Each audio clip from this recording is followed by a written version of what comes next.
El siguiente segmento tiene contenido o opinión. La entrevista en A Primera Hora. Analizamos los hechos del momento junto a sus protagonistas.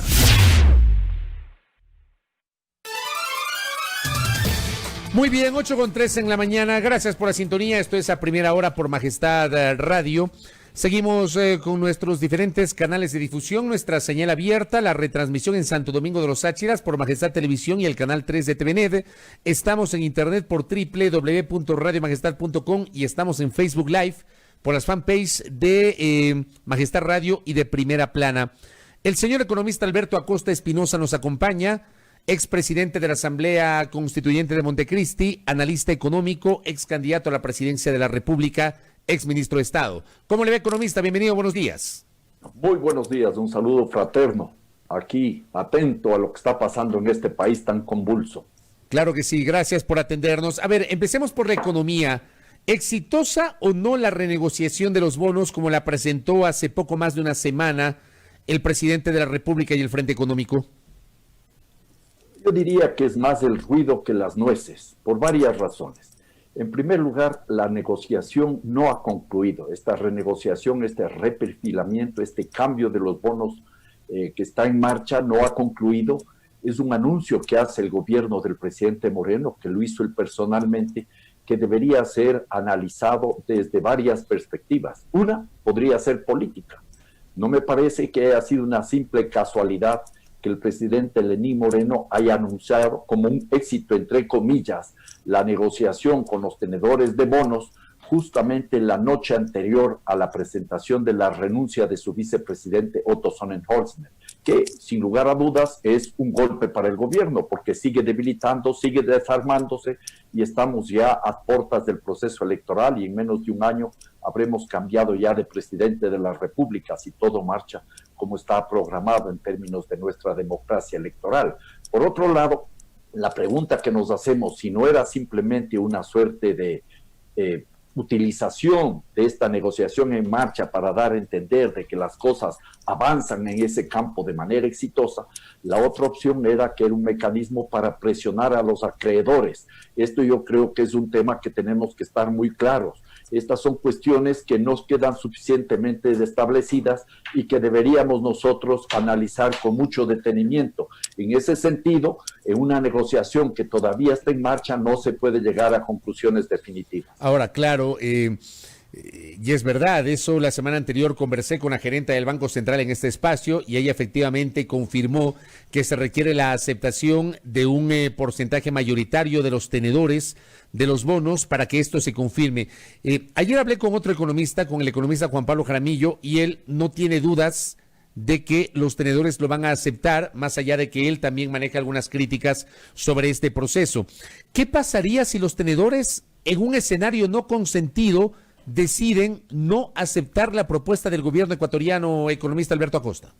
Bueno, entraríamos en default, o sea, en moratoria, y habría la moratoria cruzada. Yo creo que este es un tema que tiene que quedar también muy claramente establecido. Eso significa que la deuda de Ecuador no se estaría pagando no solo con los tenedores de bonos, sino con los otros acreedores, y esto nos confrontaría a otra realidad en términos de negociación de la deuda externa. Aquí el tema de fondo es qué es lo que se está negociando, cómo se está negociando y si eso es bueno o no para el país. Una nueva estructura de pagos se presenta como sostenible. Es un alivio en el corto plazo. Supongamos que los anuncios del gobierno se cristalizan, que tenemos un periodo de gracia para los intereses de 2 años, que tenemos una extensión en el plazo de pago de más o menos 5 años, se pasaría de 6 años a 12.7 años en promedio, que tenemos una reducción de las tasas de interés de más o menos del 9.2% al 5.3% en promedio, y que hay una reducción del capital que estaría de 17.375 millones de dólares en poco más del 8.3%. ¿Esto qué representa? No es que va a haber nuevos recursos para la economía ecuatoriana, cuidado con caer con esa lectura que nos quiso vender el presidente Moreno, que es una falsedad. No es que nos van a dar más dinero por simplemente la renegociación. Lo que significa es un alivio en el pago de la deuda, y eso significa un alivio en la financiación, en el financiamiento a futuro, porque vamos a necesitar endeudarnos. ¿Cómo habríamos pagado esos recursos que ahora no tendríamos que pagar si no es con más deuda? Esa es la realidad, es un alivio en el financiamiento. Entonces, sin negar esa menor presión, este alivio, yo me hago la siguiente pregunta: ¿es suficiente ese alivio para decir que se está garantizando una fórmula de pago sostenible? Y la respuesta es no, porque no se parte de la capacidad de pago del Ecuador, sino de la predisposición de los tenedores de bonos a reducir el servicio de la deuda. Esta es una realidad indiscutible y creo que esto es lo que se debería transparentar. Por otro lado, no nos olvidemos que depende de cuál sea el resultado final de esta negociación, el próximo gobierno, que podría tener un alivio en el corto plazo en términos del servicio de la deuda, va a heredar una negociación que va a ser muy difícil de volverla a mejorar en el futuro,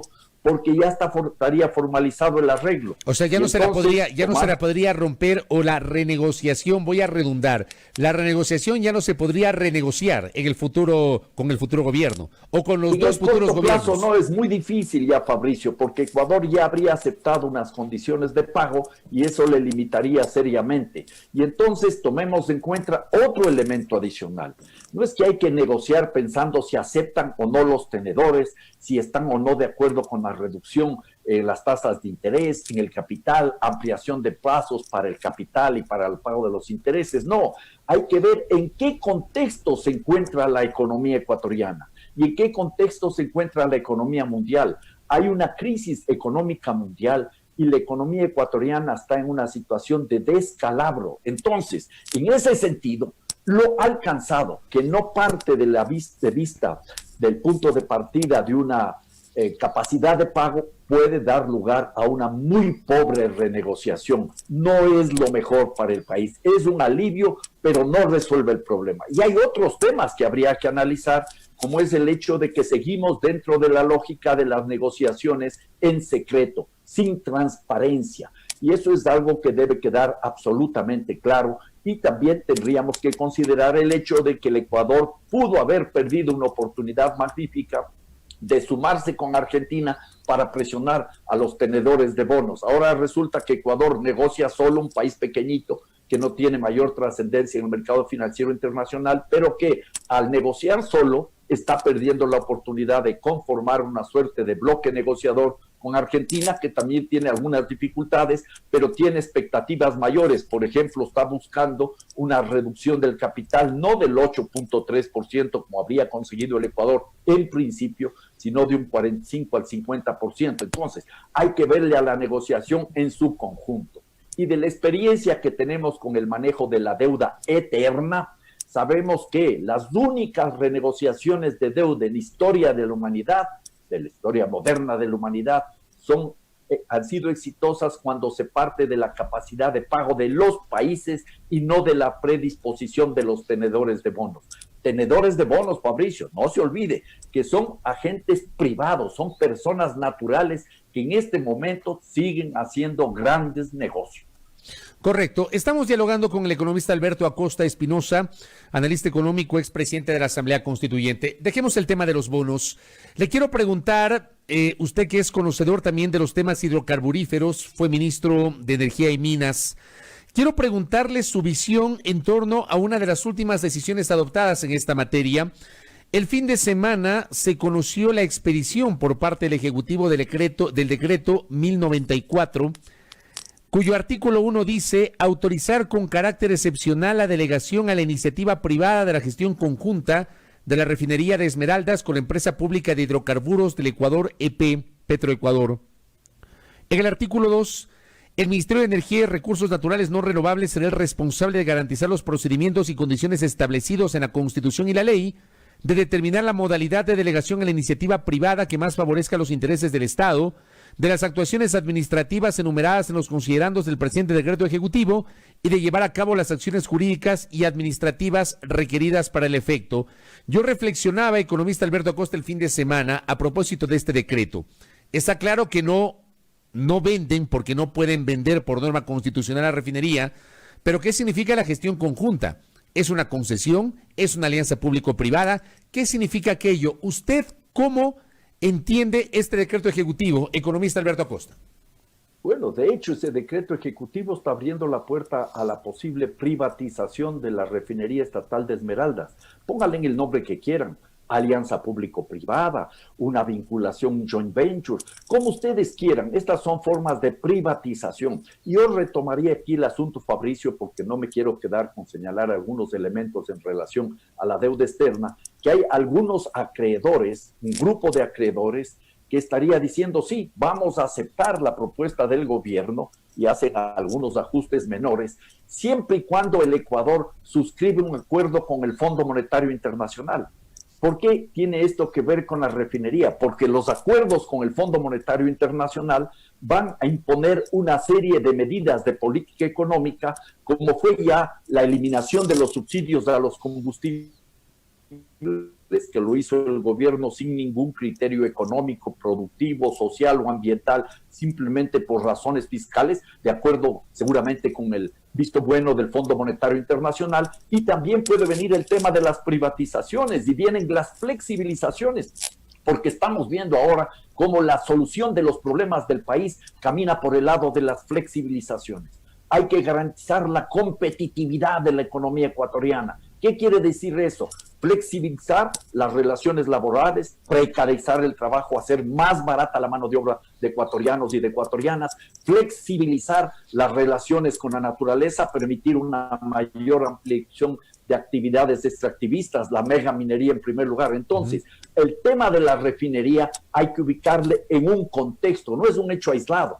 No es que podemos dejar el tema de la deuda por un lado, el tema de la renegociación de los bonos, el tema de la renegociación con China, que está avanzando, no se ha terminado, el mismo ministro lo reconoció ayer en la noche, y en ese escenario entonces hay que ver la totalidad. Se sigue amarrando el paquete neoliberal, a donde comenzamos a transitar en el año 2014, cuando el presidente Correa, estando los precios del petróleo cerca de $100 por barril, en junio del año 2014, colocó bonos en el mercado financiero internacional, obteniendo el visto bueno del Fondo Monetario Internacional. Estas son las cosas que hay que decir. Con el presidente Moreno, naturalmente, esto es mucho más acelerado, mucho más profundo, y se sigue completando el paquete que tiene, entre otras cosas, por ejemplo, la suscripción del Tratado de Libre Comercio con la Unión Europea en el año 2016, y que ahora augura un acuerdo similar con los Estados Unidos y otros países. El Ecuador sigue cada vez más en las garras del Fondo Monetario Internacional, dentro de la lógica fondo monetarista, dentro de la lógica neoliberal, y todo esto forma parte de ese rompecabezas que cada vez es más complejo. Pero para este caso, el caso de la refinería, ¿tiene lógica el hablar de una gestión compartida entre el sector público y la empresa privada? Bueno, ese es un joint venture, es una alianza público-privada. ¿Y está bien eso? Estuvo prevista en el gobierno anterior y que continúa en este y que se profundiza. Es lamentable que no se puedan manejar las empresas estratégicas con eficiencia, y no porque son del sector público. Cuidado con caer en esa trampa, decir todo lo que viene del sector público está mal manejado. Eso es falso. Hay muchas empresas del sector público. Yo pienso, por ejemplo, las empresas de la ciudad de Cuenca, de la municipalidad de Cuenca, que se manejan con mucha eficiencia. Lo que pasa aquí es que no ha habido una predisposición para manejar a la empresa Petroecuador como una empresa, y ha sido un botín político. Yo fui ministro de Energía y Minas al inicio del gobierno anterior, y en mi calidad de presidente del directorio de Petroecuador impulsé una política para transformar en una verdadera empresa pública, que no es empresa privada, a Petroecuador, pero empezando por el presidente de la empresa, que ahora está detenido, acusado de corrupción. Nunca hubo el apoyo del gobierno para llevar eso adelante. Hubo un manejo corrupto, perverso y de mala intención, muchas administraciones de Petroecuador, y eso es lo que debía haber cambiado. Siendo la principal y más grande empresa del país, debió haber sido manejado con eficiencia, con pulcritud y con criterios empresariales, de empresa pública, no de empresa privada. Correcto. ¿Qué debería pasar con Sopladora, por ejemplo? De esto se venía hablando desde el gobierno anterior, la posibilidad de un manejo de una administración privada o con otros proyectos vinculados a los sectores estratégicos, economista Costa. Bueno, son proyectos que pueden ser manejados de manera eficiente y no ha sucedido así. Y me parece que nosotros deberíamos tener conciencia de que esa es una irresponsabilidad que se dio ya en el gobierno anterior y que se agudice en este. En este momento, lo que se quiere es hacer plata de bolsillo. Por eso se habla de las monetizaciones, las privatizaciones. Lo que se quiere es ahora obtener recursos a como dé lugar para enfrentar la crisis.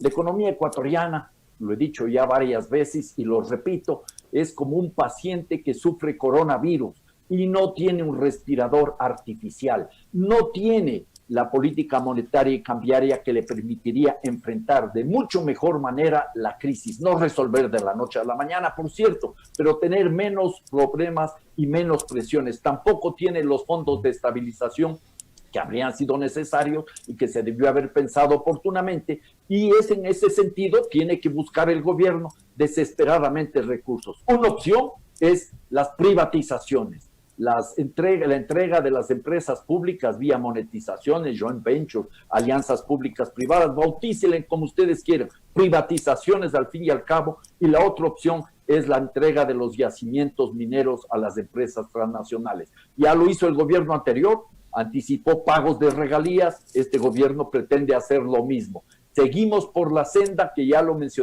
mencioné anteriormente. Flexibilizaciones laborales, flexibilizaciones ambientales, sacrificando al ser humano, sacrificando la naturaleza y buscando el inalcanzable desarrollo por la vía de la competitividad, que es la vía de la sobreexplotación de seres humanos y de la naturaleza. Me llama la atención lo que usted hablaba de los fondos de estabilización. Yo le quiero preguntar, usted, creo yo, corrígame si estoy equivocado, ¿usted no estaba de acuerdo con los fondos, con el FEIDEP, con el FEICE y esos fondos que desaparecieron, o sí, economista? Mire, yo estaba de acuerdo y estoy de acuerdo en que hayamos desaparecido esos fonditos en esa época, porque esos fonditos como el FEIDEP estaban ahí simplemente para garantizar el servicio de la deuda pública, de la deuda externa. No estaban pensados para satisfacer las demandas de la sociedad. Es más, en ocasiones teníamos que endeudarnos. Yo recuerdo en la Corporación Andina de Fomento, donde teníamos depósitos, pero esos depósitos por ley no los podíamos utilizar y si requeríamos dinero habría que endeudarnos en la Corporación Andina de Fomento y pagábamos una tasa de interés del 8 o 9% cuando por nuestros depósitos recibíamos una tasa de interés del 2%. Lamentablemente, no dimos paso a lo que debía haber sido un sistema de fondos de estabilización y reconozco, eso fue un error y ese error estamos ahora pagando caro. No se podían sostener, insisto, los fonditos anteriores, pero requerimos un sistema de fondos de estabilización que no esté para atender el servicio de la deuda externa, que eso es lo perverso de esos fonditos, sino que esté para atender las demandas de urgencia que pueda tener el país. Un país que, insisto, este rato no tiene política monetaria y cambiaria propia, es como un paciente con coronavirus sin respirador artificial. Y hay la total incapacidad este rato de parte del gobierno y de muchas élites económicas de pensar en un complemento monetario, sin salir de la dolarización, un complemento monetario que nos permitiría oxigenar la economía ecuatoriana. ¿A usted qué le parece esta postura del Fondo Monetario Internacional? Esta noticia fue publicada hace pocas horas, el día de ayer, por la página web de las Naciones Unidas. El Fondo Monetario Internacional propone impuestos progresivos para afrontar la desigualdad. ¿A usted cómo le suena esto? Viniendo del FMI, ¿no? Esto es una noticia realmente bomba. Es muy interesante que incluso el Fondo Monetario Internacional esté diciendo eso. Y justamente el día de ayer circuló otra noticia en el mismo sentido, cuando un grupo de multimillonarios de distintas partes del mundo, particularmente de los Estados Unidos, dicen, por favor, cóbrenos más impuestos y de manera permanente, pues que es obvio, hay que afectar la excesiva concentración de la riqueza. Y aquí el gobierno del presidente Moreno fue incapaz de mantener en esa mal llamada ley de apoyo humanitario los elementos de solidaridad que existían. Incluso los trabajadores, Fabricio, aceptaban contribuir desde $720 para tener un fondo de estabilización, un fondo de financiamiento para enfrentar la crisis. Pero no, se eliminó porque los señores empresarios no quieren contribuir, porque no quieren aportar luego de haber obtenido enormes utilidades en el gobierno anterior y en el gobierno actual, en medio de la crisis. Son elementos que tenemos que tener claro. Una sociedad requiere criterios de solidaridad que parten del principio de la justicia social. El que más tiene y más gana tiene que contribuir mucho más. Y eso es clave y fundamental. Ojalá sacáramos de esta pandemia este tipo de lecciones a futuro. Hay que establecer una política tributaria progresiva, equitativa, a partir de ese principio. El que más gana, el que más tiene, más contribuye. A mí también. Y ahí habría que pensar, por ejemplo, en temas que para mí son fundamentales, Fabricio. La salud no puede ser una mercancía. La salud es un derecho humano.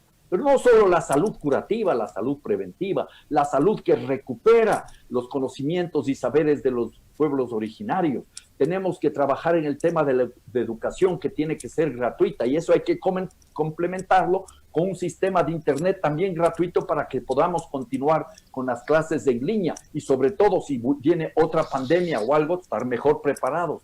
Tenemos que ir pensando en un sistema que garantice un ingreso mínimo a todos los habitantes del país, la renta básica universal sin condiciones y permanente, por el mero hecho de ser habitante de este país. Yo creo que son algunas de las conclusiones a las que deberíamos ir llegando como resultado de esta pandemia, porque no se trata de volver a hacer lo que ya veníamos haciendo, porque no sería más de lo mismo, sino más de lo peor.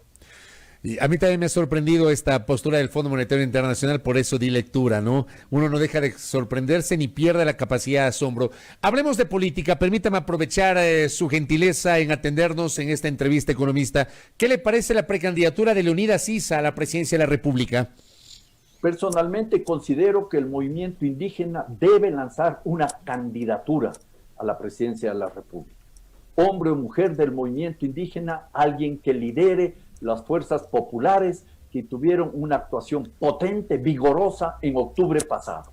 Esa candidatura debería abrir la puerta para una gran alianza que nos permita enfrentar todo lo que vivimos en el gobierno anterior y más en este gobierno, con el fin de darle al país otro derrotero, otro rumbo, otro horizonte.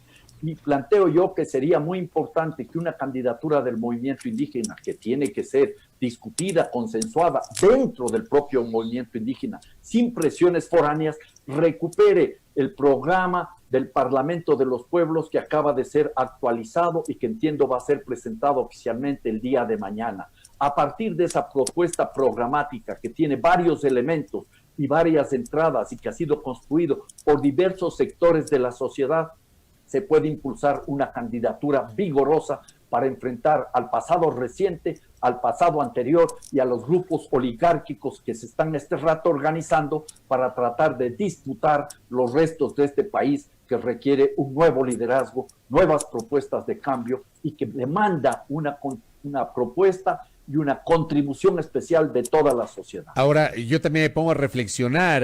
Usted señala que el movimiento indígena a la interna tiene que resolver una candidatura, pero resulta que a la propia interna del movimiento indígena hay visiones ideológicas distintas. O sea, una visión distinta tiene Leonidas Issa respecto de la de Lourdes Tibán o la de Auqui Tituaña. ¿Usted cómo lo ve, economista Alberto Acosta? Bueno, eso es obvio dentro de una organización como esta. El movimiento indígena no es homogéneo.